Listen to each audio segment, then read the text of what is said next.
Gente, que C-drama intenso!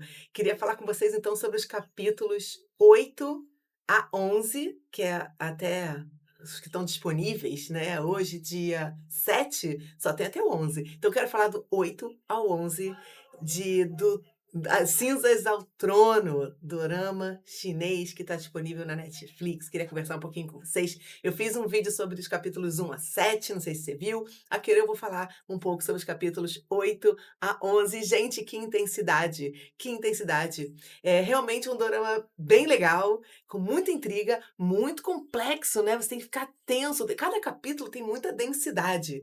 E isso é um pouco diferente dos doramas coreanos, né, é um pouco diferente. Por mais que um capítulo do dorama coreano também possa ter sua intensidade, ele vai em 2 ou 3 tramas, aqui não, aqui tem muito mais subtrama, muito mais personagem com questões próprias, vidas próprias, elos próprios, e às vezes é difícil até acompanhar, não sei quanto a você, porque ainda por cima é em mandarim, não tem legenda, ainda por cima eu, desculpa, mas às vezes confundo personagem. Tem os 2 personagens que são os da corte, são, os 2 apoios dela na corte, os 2 ministros que fazem ponto e contraponto, né, na corte, e que para mim eles são muito parecidos. Agora já começa a entender quem é quem, mas é muito nome, muito clã, muita intriga, e tá muito, muito interessante. Eu quero conversar um pouquinho com vocês sobre o que acontece nesses capítulos, acontece muita coisa, e quais são as teorias do que vai acontecer daqui adiante. E eu quero muito ouvir vocês nos comentários. Comente, comente, comente. Eu quero saber o que você está achando, que intriga você acha que vai acontecer. Me corrige se eu estiver apresentando alguma coisa inconsistente, porque na verdade eu sou igual a vocês. Eu vi os capítulos e estou tentando organizar na minha cabeça falando aqui no vídeo. Então me ajuda a trazer para cá tudo o que aconteceu. Se eu esquecer alguma coisa importante também, traga nos comentários. E mais do que tudo, eu quero saber o que você está achando. Então bora lá conversar. Quero lembrar vocês que a gente tem uma live segunda-feira, amanhã dia 8, né? Amanhã dia 8, então a gente vai ter uma live, a gente vai falar de vários doramas, a gente pode falar sobre esse aqui também, te espero lá. A gente tem que conversar sobre My Royal Nemesis, que tá um surto, que eu tô amando loucamente. Tem que conversar sobre Doutora Beira do Amor, nome terrível, mas dorama que tá excelente na Disney Plus, que estreou semana passada. E, obviamente, sobre esse C-drama aqui também. Então, te espero na live, 9 horas, horário Brasília. Então, para quem não me conhece, bem-vindos aqui ao canal Horas Dorama. Meu nome é Cláudia. E vamos falar, então, como eu falei já antes, mas só para contextualizar, capítulos 8 a 11 de Das Cinzas ao Trono. Bora lá. Bem, no começo, lá nos capítulos 1 a 8 que eu estava mencionando, né, a história, ela contextualizou a primeira vida dela, onde deu tudo errado, contextualizou ela na segunda vida, onde ela salvou o pequeno imperador, onde ela se estabeleceu no papel dela, muito importante, de influência no trono, estabeleceu tudo isso acontecendo, algumas coisas aconteceram, mas agora, nessa segunda fase, a gente tem uma fase muito mais intensa, que envolve o mundo exterior, não só o mundo dentro daquela cidade onde eles estão, mas fora da cidade. E a nossa protagonista se estabelecendo não só apenas como uma pessoa importante no mundo político, mas também no mundo militar. Militar. Ela realmente é muito estrategista e ela é responsável por vencer uma guerra muito, muito importante. Ela está fazendo de tudo possível e inimaginável para mudar o futuro. O futuro não, mudar a primeira vida que ela teve, que seria o super vilãozão, o ex-marido dela da primeira vida. Está fazendo de tudo para que ele não tome o poder, porque ela sabe que ele é mau, igual pica-pau, malvadão, estrategista, pensa a longo prazo e é muito inteligente. Inclusive, a batalha entre os 2 é muito interessante. A gente já tinha visto isso lá no capítulo 4, eu acho, né.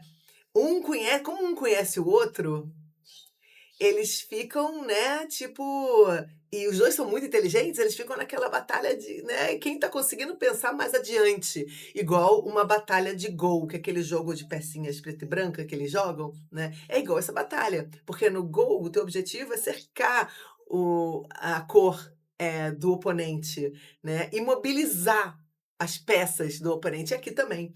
Como é que eles vão fazer para imobilizar eh, o que o outro está tramando. Então, a gente está vendo que cada vez mais o vilãozão tá com mais raiva, que querendo ser mais vilãozão, e cada vez mais ela tá querendo resolver e salvar tudo e todos. E para mim tem uma metáfora muito interessante. Vocês viram que lá no capítulo, acho que 10 ou 11, o vilãozão, não só ele perdeu a guerra e muita gente morreu, como ele matou o resto dos das tropas que sobraram.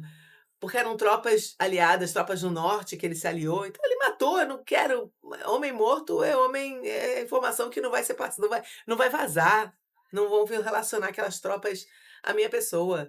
Então ele mata todo mundo sem dó nem piedade, enquanto a nossa frota, que tinha 800.000 homens, voltaram 500.000, morreram 300.000, e mesmo com uma vitória, ela estava triste. Tem filhos que não vão, ver o pai de novo, mulheres que vão ficar aguardando o marido que não vai chegar, e ela sofrendo pelos 300.000 que morreram. Então, um mata e a outra salva, né. Então são grandes oponentes, né, meio Darth Vader e Luke Skywalker aí para quem viu Star Wars. Mas eles podem estar muito claro, o Darth Vader e Luke Skywalker, muito claro essa questão do bom e do mal. Agora tem muito personagem que a gente está confuso. Afinal de contas, para quem torcer naqueles dilemas lá na corte do Wei com o Deng, quem torcer? Eu nunca sei pra quem torcer, eu sei que os 2 são maus pra mim, sei lá. É muita intriga, é muita política. Vamos falar um pouquinho sobre isso tudo. Mas eu queria falar então sobre o que aconteceu nos capítulos e retomando um pouquinho, capítulo a capítulo.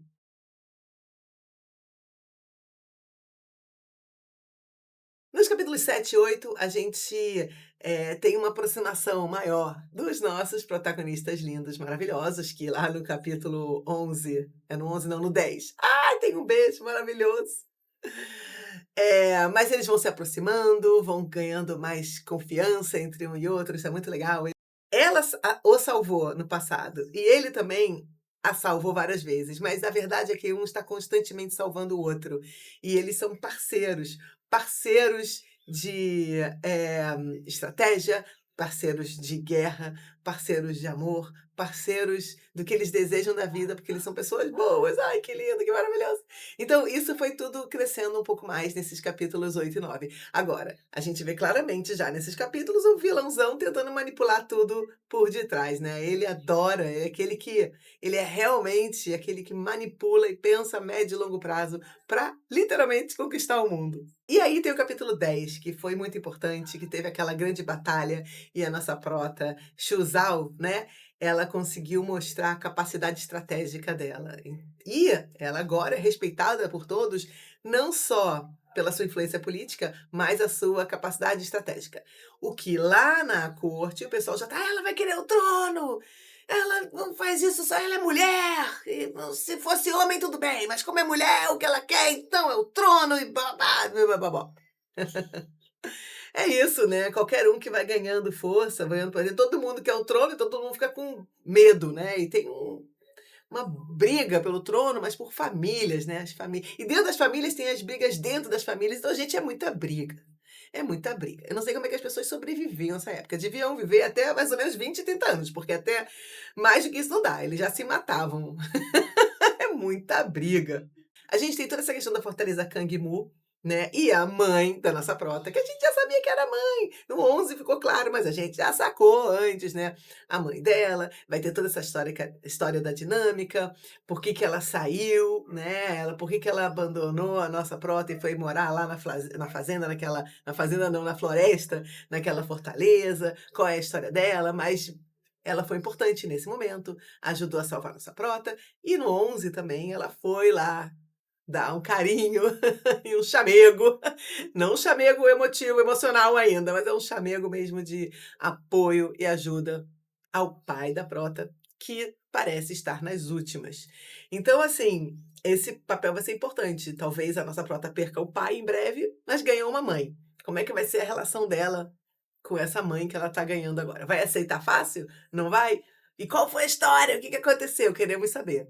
Aí tem o capítulo 11, que foi bem emotivo. A nossa prota consegue ver o pai depois de 5 anos e ela tem uma carga emocional de não só de demorar faz muito tempo que eles não se veem, né, mas de todo arrependimento que ela tem da vida anterior, da vida que ele não se lembra, né, então é toda a carga emocional da vida anterior, mais a carga emocional do tempo e dessa vida que ela tá, tudo misturado, vendo o pai que já tá bem debilitado, então é muita emoção. E foi muito legal quando ela teve a notícia que ela estava chegando e o pessoal, os militares falando para o pai: "Não, ela está chegando, vamos recebê-la com isso, com aquilo". Ele falou: "Não, não, não, quem está vindo não é a toda poderosa não, quem está vindo é a minha filha, e ela conhece aqui melhor do que vocês, tá tudo bem", né. Então, isso também foi bonita, porque foi uma questão de família, eles se abraçando e tudo mais. E ela chorando, desesperada: "O que que eu fiz errado? O que que eu fiz errado?". Porque na outra vida, ele ficou mal porque foi envenenado pelo vilãozão. Aqui, ele não foi mais envenenado, então, o que está acontecendo? Por que que eu não estou conseguindo mudar nada? Por que que as coisas continuam, né? Por que essas forças, continuam atuando como se fosse um destino que fosse mais forte do que ela pudesse influenciar. E, além disso, a gente já começa a ver que o vilãozão é vilãozão mesmo. Ele incendiou aquela Vila Way, aonde o nosso prota estava também. Ele tá claro a ligação dele com o pessoal das forças do Deserto do Norte, então vai ser malvadão, né. E a gente tem que entender um pouquinho mais dessa família Wei e o passado dela. Tanto o nosso Wei Yanlai, que é o nosso prota, como o outro Wei, né, o que tem aquele leque lá, né, branquinho. A gente tem que entender a dinâmica deles, né. Então, você vê, as brigas são entre clãs e as brigas são dentro entre as pessoas do próprio clã. Muito complexo. Eu não ia sobreviver um dia.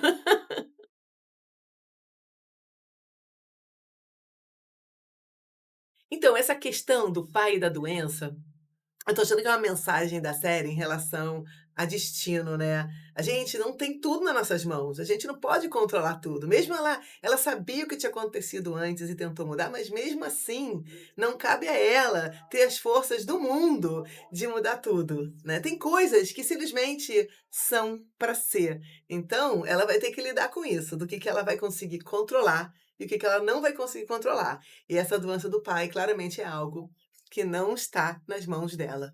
Agora eu queria falar um pouquinho sobre o Dengue e o outro de lequezinho, acho que é Shi Yanfan, né, que é o irmão do nosso prota. Então, eles representam facções diferentes e muito poderosas dentro da corte, né. E a gente não sabe se eles são bons ou maus ou algo no meio. Qual tom de cinza são eles? Não necessariamente nenhum deles é vilãozão ou herói. Eles estão ali jogando um xadrez político e vão favorecer a nossa prota em alguns momentos e desfavorecê-la em outros momentos. A gente nunca vai saber. Vai ser de acordo com o interesse deles e com o clã deles e tudo mais, né. E aí eles ficam brigando entre eles. Tem a questão do incêndio da Vila Way, que a gente tem que entender um pouquinho melhor qual foi desse incêndio. A gente já sabe que o vilãozão, né, o ex-marido da prota na primeira vida, foi ele que ficou envolvido, né, ficou claro no capítulo 11. Mas, tem que entender essa questão de eles estão constantemente provocando um ao outro por uma briga de poder e de influência. Quem consegue ter mais influência com o reizinho. E a verdade é que eu não sei, são 3 possíveis vilões. Um que a gente já sabe que é o vilãozão, que é o Xiao Xun, né, esse que é o ex-marido dela, Xiao Xun. Esse é vilãozão, a gente não tem dúvida, tá tudo bem. Agora tem o Deng e tem o Xi Yanfan, que é o irmão do prota, esses 2, essa intriga política, será que em algum momento eles vão se posicionar de fato como super vilões? Né? Porque como eles estão nesse tabuleiro político, em algum momento pode ser que eles virem super arqui-inimigos dos nossos protas. Então, vamos ver o que vai acontecer. Talvez o grande ponto aqui é que a nossa Shuzawa, a nossa prota, ela não vai ter que desmontar um inimigo único, que é o ex dela, mas talvez todo o sistema político corrupto. Talvez é muito maior do que ela. E talvez quando ela se toque, ela possa usar essas peças para ajudá-la, né, a conter o malvadão, o Shao Shun, né? Acho que é esse o nome dele. Como é que ela vai combater esse malvadão? O malvadão, a gente já entende que ele é realmente malvadão. Ele está disposto a sacrificar pessoas, né, de outros inocentes, né, que estão ajudando ele na luta. Ele tem muita ambição, muito maior do que a gente imaginava, e ele continua traçando qualquer caminho alternativo, e ele é muito criativo para conseguir chegar ao poder. Ele se associa com qualquer um. Então, assim, e quando o plano dele não dá certo, dane-se quem se foi impactado, quem matar, ele já traça um outro plano e ele fica ainda mais perigoso, né. Então, e agora que ele sabe que ela também é muito inteligente, ela mencionou isso nos episódios, quanto maior a altura, maior a queda, então dá medinho do que ele vai tentar traçar contra ela nos próximos capítulos. Ah, deixa eu falar uma coisa, eu esqueci de falar sobre isso quando eu falei dos capítulos de 1 a 7. O Dengue, quando ele joga aquele gol com um menino imaginário, não é à toa que ele tá jogando com o menino imaginário. A gente não sabe quem ainda esse menino é. Mas, ou pode ser ele mesmo, quando era mais jovem, ou a metáfora de alguém muito importante, ou alguma coisa que alguém que representa, ou um irmão, ou não sei, né, mas uma coisa pode ser ele mesmo jovem, quem sabe, né. Mas eu acho que vai mostrar quem é esse menino, não é à toa que ele tá jogando gol com esse menino. É ele ali, naquele momento, é ele pensando alto, é ele refletindo com ele mesmo, né. Mas quem vai interpretar, quem esse menino representa, eu acho que a série vai nos trazer, ainda não trouxe, né. Eu lembro quando eu estava vendo pela primeira vez e apareceu esse menino pela primeira vez, eu falei: "Meu Deus, nenhum menino tão novo é tão inteligente, tão, assim, estratégico, fala tão, com tanta propriedade de assuntos tão políticos e estratégicos". E é claro que não, porque ali, de fato, é imaginação. Agora, imaginação de quê? Ainda iremos descobrir.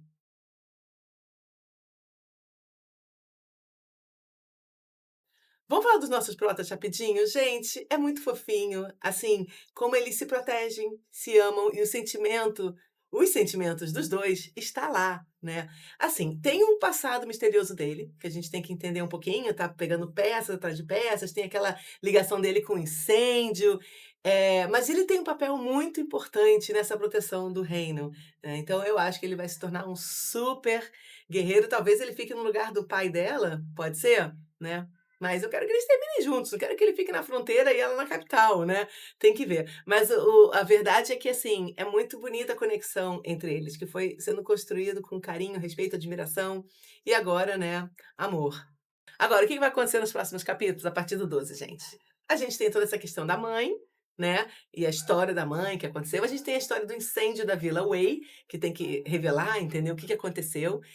A gente tem um vilãozão, né, Shao Chun, tem um vilão que vai agora vir com um golpe mais agressivo ainda, porque vai subindo o sarrafo. Cada vez que ele, perde, ele vai com alguma coisa muito mais forte, então ele vai dar um golpe muito mais agressivo.